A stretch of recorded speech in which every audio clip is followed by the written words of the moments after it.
Senator Jeff Merkley. Senator, good to see you very much. Thanks for being here. Thanks so much, Craig. Good All right. to be with you. So for the second day in a row, House Republicans declined to vote on the American Health Care Act. President Trump placed some of the blame today on Democrats and said he believes Obamacare will eventually, in his words, explode. What's your response to that? Well, we're certainly pleased that this Trump care plan to take away health care from 24 million Americans, and by the way, that's at least 500,000 Oregonians, seems to be going away. But there is a lot we could do together, working together to improve health care. We need to take on the high cost of drugs, which are driving the acceleration in rates. We need more competition on the exchanges. So I'm hoping my colleagues across the aisle will pivot to working together to make this system improved. I know, of course, Republican Congressman Greg Walden is very involved in this process. Have you been able to have any conversations with him, and perhaps you, Senator Wyden, have reached out to him? No, I haven't talked to him about this. He's been and certainly at the head of the team at the Energy Commerce Committee, trying to figure out this path that would bring all the Republicans together. A very difficult challenge. I felt my opinions on the bill are certainly not terribly favorable because I'm so concerned about the loss of health care for hundreds of thousands of Oregonians. And so I've left the work to him on the House, but we've been working together on a whole host of other projects, and we'll continue that. Okay. Do you believe Supreme Court nominee Neil Gorsuch is a threat to Oregon's Death with Dignity Act, and what do you see happening in the Senate during his confirmation? Well, he did write a book on this issue, and he got almost everything wrong. The original opponents here when we had the initiative had a whole set of arguments. Those are the arguments he makes in his book, and they turned out to be incorrect. But then again, that was written before he really had national experience. I'm more concerned about his anti-worker viewpoints, his anti-organized labor. He doesn't like the fact that consumers can use class action lawsuits to challenge predatory actions by corporations. He doesn't believe that groups in America should be able to pursue issues of discrimination before the courts.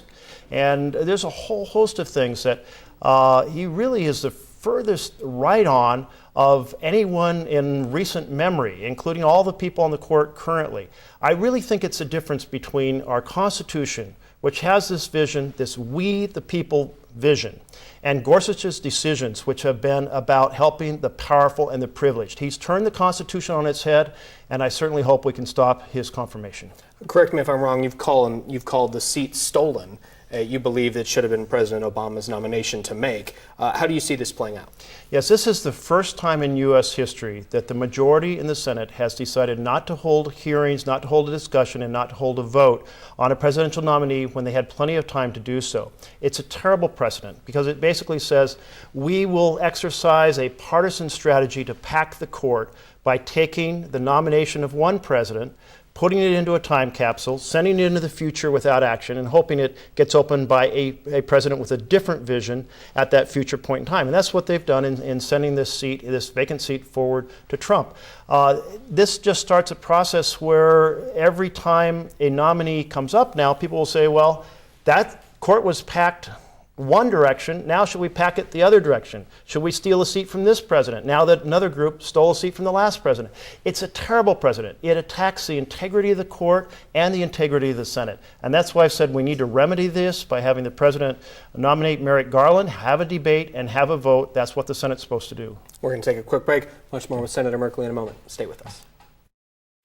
Welcome back to our 5 on 5. Again, we're here live with Senator Jeff Merkley. Senator, is the administration and its actions in these last 60 days take away some time you're spending usually on your own agenda as a U.S. Senator, and what's losing out? Certainly. The thing that has really taken away time are the cabinet nominations.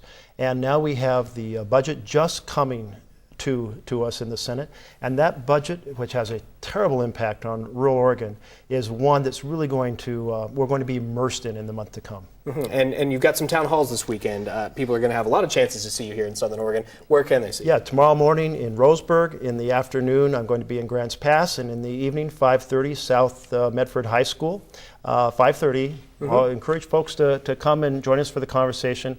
And Sunday afternoon, I'll go over to the coast. Okay, very good. Well, we appreciate you coming. Great. Always nice to have you here, especially on a busy day. Thank you. Thank you very much. All right, stay with us. We'll be right back.